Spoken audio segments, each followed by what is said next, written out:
How about that Triple C Express? Yo, Ed. How we doing today, sir? Oh, not doing bad, just enjoying the sunshine. Well, I agree with you, sir. It's a pretty good looking day here. We got no clouds in the sky just yet. Now, I do believe you were over there at the 2016 Mid-America Trucking Show. Yes, sir. And I can't hide the fact too much that I happen to know you just a bit through Facebook, and we've known each other for about a year or two. You figured we'd get us one of these rolling CB interviews here. Tell the viewers your name and where you're from and how long you've been trucking for. My name is Jansen. I'm from White, Nebraska, in the Midwest there. I've been trucking, for about 15 years.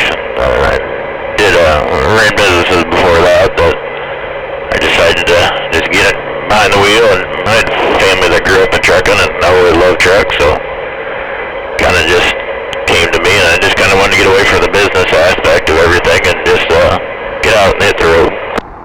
Well, I understand that.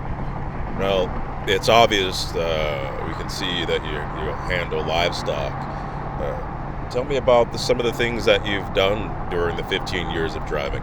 Yeah, I hauled livestock most of it. I helped haul reefers for a short time. I did about 3 or 4 years. I hauled blood tankers, so smoothbore tankers. So I pulled grain wagon and belt trailers. So I pulled a little bit of everything, but livestock just always kind of been my passion. I've been all over the country with them and gone everywhere.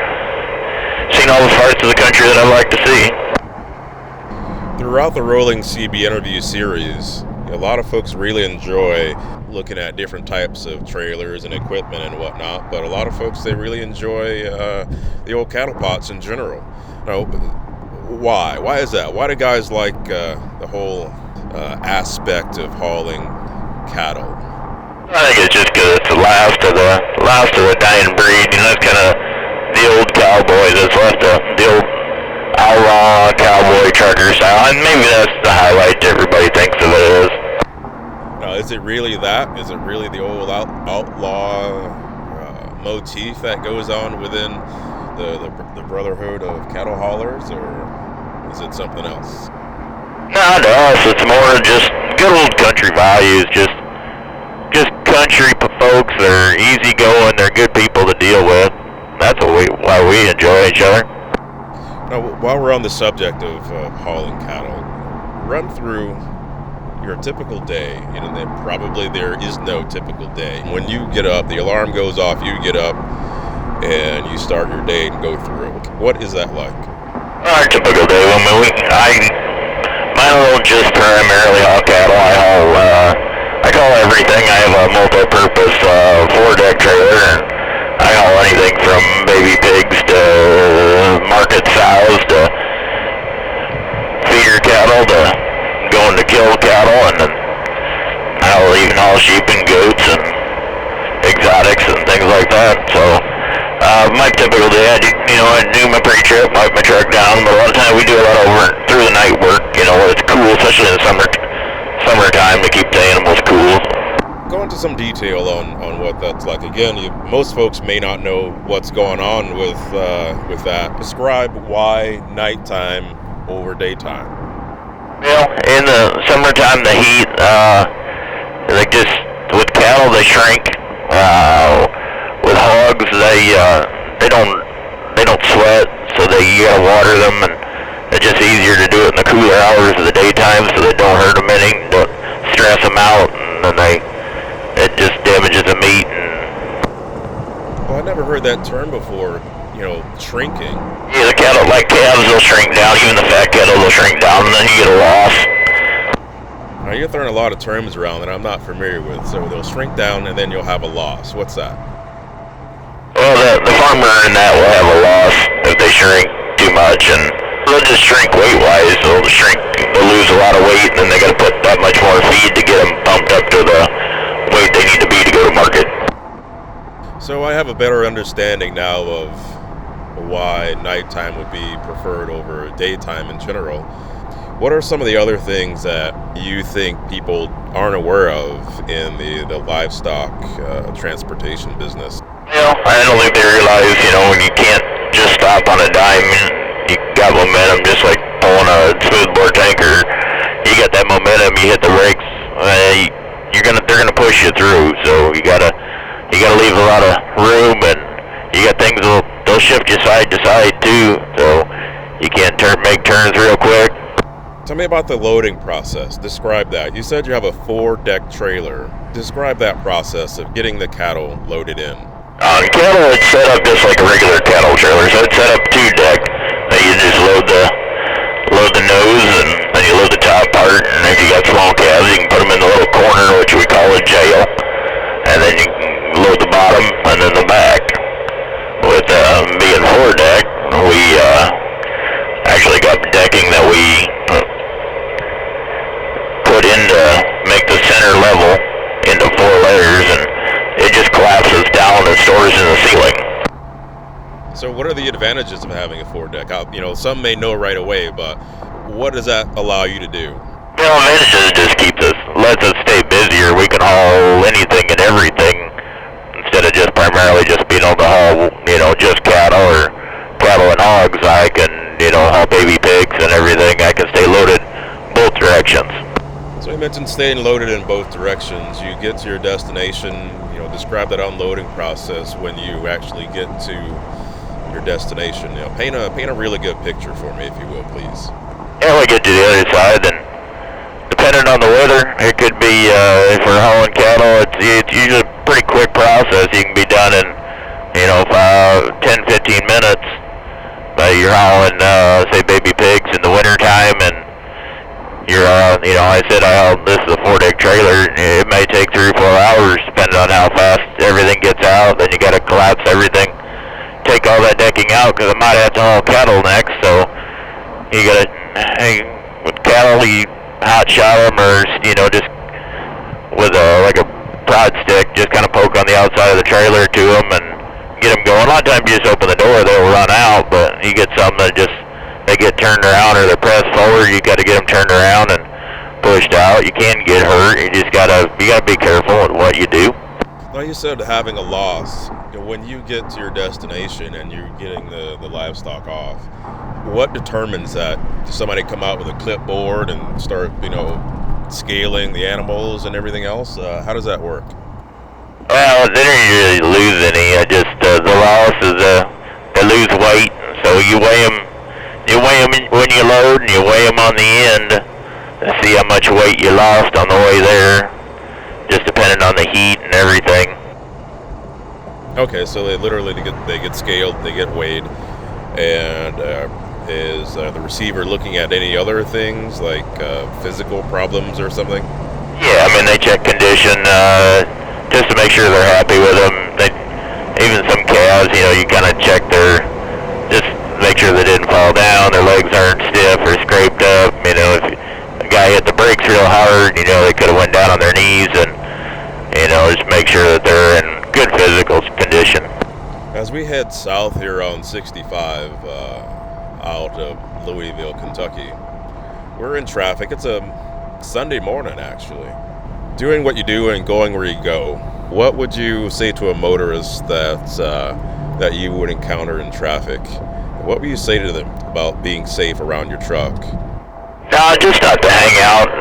Like when I haul baby pigs a lot in the summertime, they sit there and take pictures and gawk down the side of the trailer. You never know. They can't see when somebody's merging onto it, so I can't get over for them, and it's just not safe. And just never safe to hang out beside a big rig anyway, but they do a lot because they're looking into the holes and trying to see what I'm hauling.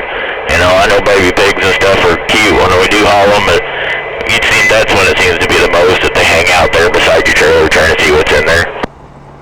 Yeah, and that presents a whole host of problems. Saying that reminded me of something that was going on, and probably still is going on. Protesters and things like that. There's been some things in the news that some folks didn't want certain animals or any animals at all going to their final destination. What are your thoughts on that? Well, I think everybody's entitled to their opinion, but we're protesting and blocking product. American gates, I think, is a little absurd. You know, you can be a vegan or vegetarian and not eat nothing.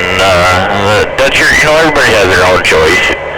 But I mean, you're stopping a man from doing his job. That's I don't believe that's right. Yeah, I agree with you about everyone's opinion and choice and things, you know. You know, Jeremy, we kind of skipped ahead a little bit with some things, and we forgot to talk about the truck. I want you to rattle off what you got for a truck and all those goodies and shiny parts and custom parts you got there. Well, it's a 2013 295-inch wheelbase flat top Peterbilt. And a brand new 16 Wilson trailer behind me. With the 600 Cummins in it, 18 speed, 355 rears, just to get the good fuel mileage. And so, what do you got for custom parts? And right now, I just got a regular bumper on here. In the wintertime, we always switch out, just when we get into fields and everything, so we don't bend it up. So we got trucks visor on it and shop tops, and we got the light panels and panel light with truck's lights in them, clear lights to match our trailer, and the clear lights on the roof cap. I haven't done the badass custom fenders. We've got multiple stuff that I got yet to put on. We've been so busy, I haven't really had a whole lot of time to do.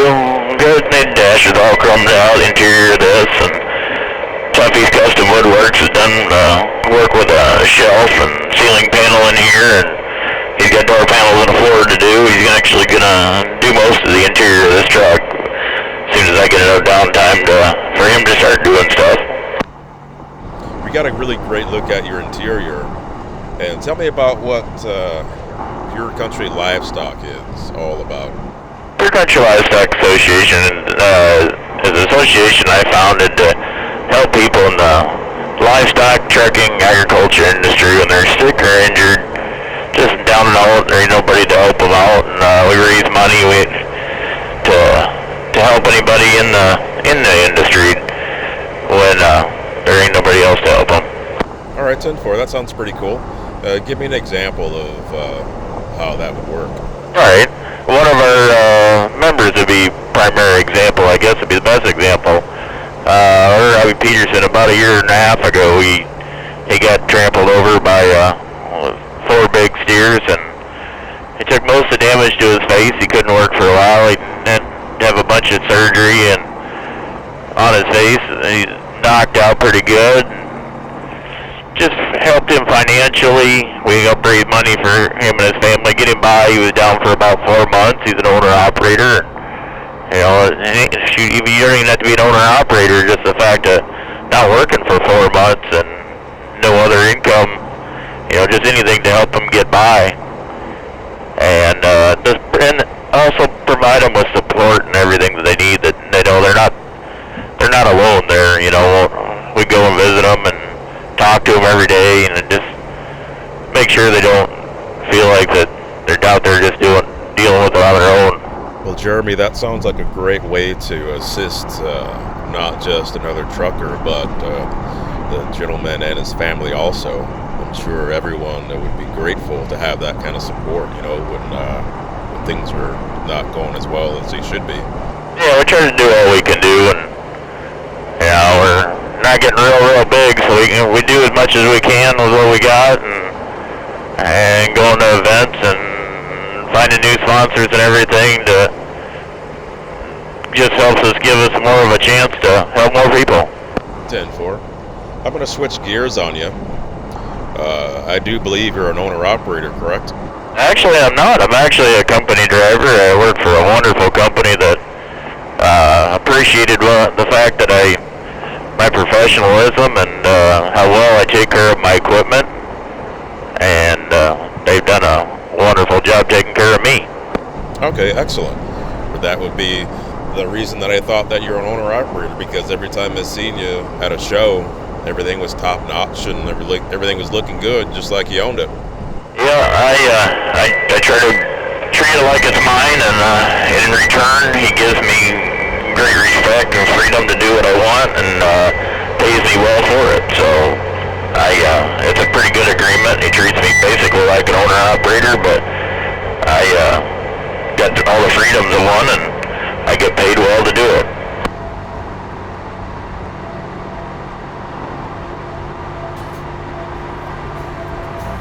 I want to say thanks for coming out and cruising along a little bit on 65 here and allowing everybody to get a good look at your truck and understand what you do and everything. We appreciate what you do, and I'll be seeing you soon. All right, you have a good drive back.